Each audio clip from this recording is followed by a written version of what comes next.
ഇത്രയും സ്നേഹം നിറഞ്ഞ വാർത്തയച്ച ടെൻസ് ടീച്ചർ ജോഷിച്ച് വന്നുകൊണ്ടിരിക്കുന്നു. ജോഷിച്ച ഇത്രയും സ്നേഹം നിറഞ്ഞ KCYM അംഗങ്ങളെ, അടിമത്തത്തിനുള്ള മോചനമാണ് സ്വാതന്ത്ര്യം എന്ന് പറയുന്നത്. നമ്മൾ അറിയാം, നമ്മളിപ്പോൾ സ്വാതന്ത്ര്യത്തിൻ്റെ 78 ദിനങ്ങൾ പൂർത്തിയാക്കണം. 77 വർഷങ്ങൾ പിന്നിട്ട് 78ാം ദിനം സ്വാതന്ത്ര്യ ദിനം നമ്മളിന്ന് ആഘോഷിക്കണം. അപ്പോൾ നമുക്കറിയാം, നമുക്കൊരു പൗരൻ എന്ന നിലയിൽ എല്ലാ അധികാരങ്ങളും അവകാശങ്ങളും നമുക്ക് ലഭിക്കുന്നുണ്ട്. അപ്പോൾ മനുഷ്യൻ്റേതായിട്ടുള്ള പ്രധാനപ്പെട്ട 3 കാര്യങ്ങളെക്കുറിച്ചാണ് പറയുന്നത് ജീവിക്കാനായിട്ട്. വസ്ത്രം, ഭക്ഷണം, താമസം, ഈ 3 പാർപ്പിടം. അപ്പോൾ ഈ 3 കാര്യങ്ങളാണ് മനുഷ്യൻ്റെ പ്രധാനപ്പെട്ട ആവശ്യങ്ങളെന്ന്, ബേസിക് നീഡ്സ് എന്ന് പറയുന്നത്.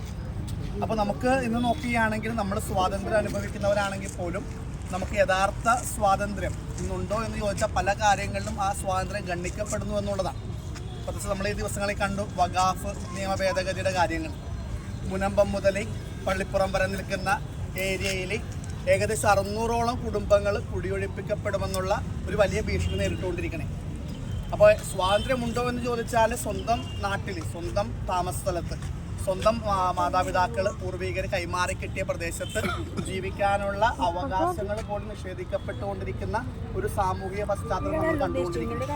അവിടെയാണ് നമ്മൾ ഈ സ്വാതന്ത്ര്യം ആഘോഷിക്കുമ്പോൾ എന്താണ് യഥാർത്ഥ സ്വാതന്ത്ര്യം എന്ന് മനസ്സിലാക്കേണ്ടത്. യഥാർത്ഥ രീതിയിൽ സംസാരിക്കുക, നമുക്ക് നഷ്ടപ്പെട്ടു പോകുന്ന അവകാശങ്ങൾ എന്തൊക്കെയാണ് അത് മനസ്സിലാക്കിക്കൊണ്ട് ആ അവകാശങ്ങൾ, അത് നമ്മുടെ ഔദാര്യമല്ല, നമുക്ക് അവകാശമായി ലഭിക്കേണ്ട കാര്യങ്ങളാണെന്ന് മനസ്സിലാക്കി ഒരുമിച്ച് മുന്നേറുമ്പോഴാണ് വിജയങ്ങൾ ഉണ്ടാകുന്നത്. സ്വാതന്ത്ര്യത്തിൻ്റെ ആ ഒരു ചരിത്രം പരിശോധിക്കുമ്പോഴും ചില ഇച്ഛാശക്തിയോടുകൂടെ നമ്മുടെ നേതാക്കന്മാർ മുൻപോട്ട് വന്ന് സഹനങ്ങളെ അതിജീവിച്ച് അവർ ചെയ്ത വലിയ ആ സമരമാണ് ഇന്ന് വലിയ വിജയമായിട്ട് മാറിയിട്ടുള്ളത്.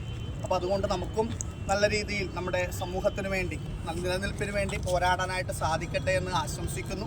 പ്രത്യേകിച്ച് വഖാഫ് നിയമ ഭേദഗതിയുമായി ബന്ധപ്പെട്ടുകൊണ്ട് കുടിയൊഴിപ്പിക്കപ്പെടുമെന്നുള്ള ഭീഷണി നേരിടുന്നവർക്ക് വേണ്ടി ശബ്ദമുയർത്താനും നല്ല രീതിയിൽ അവർക്ക് താമസ സൗകര്യങ്ങൾ, അവരുടെ അവകാശങ്ങൾ പൊഴുതി കൊടുക്കുവാനും നമുക്ക് സാധിക്കട്ടെ എന്ന് ആശംസിച്ച് പ്രാർത്ഥിച്ചുകൊണ്ട് ഈ ഒരു ദിവസത്തിന് എല്ലാവിധ മംഗളങ്ങളും ആശംസിച്ചുകൊണ്ട് എല്ലാവർക്കും എല്ലാവിധ നന്മകളും നേരുന്നു.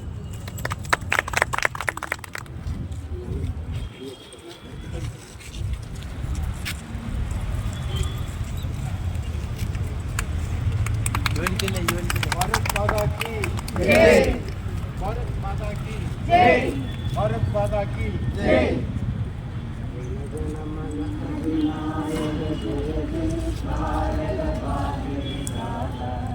पंजाब सिंध गुजरात मराठा द्राविड़ उत्कल गंगा, विंध्य हिमाचल यमुना गंगा, उच्छल जलधि तरंगा।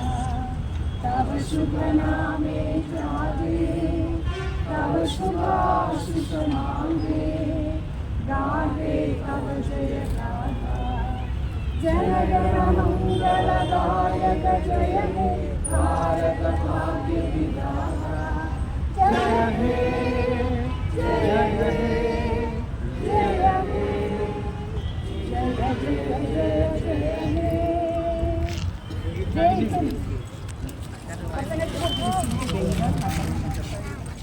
മധുരം കഴിക്കുന്നു 1-ാം തീയതി.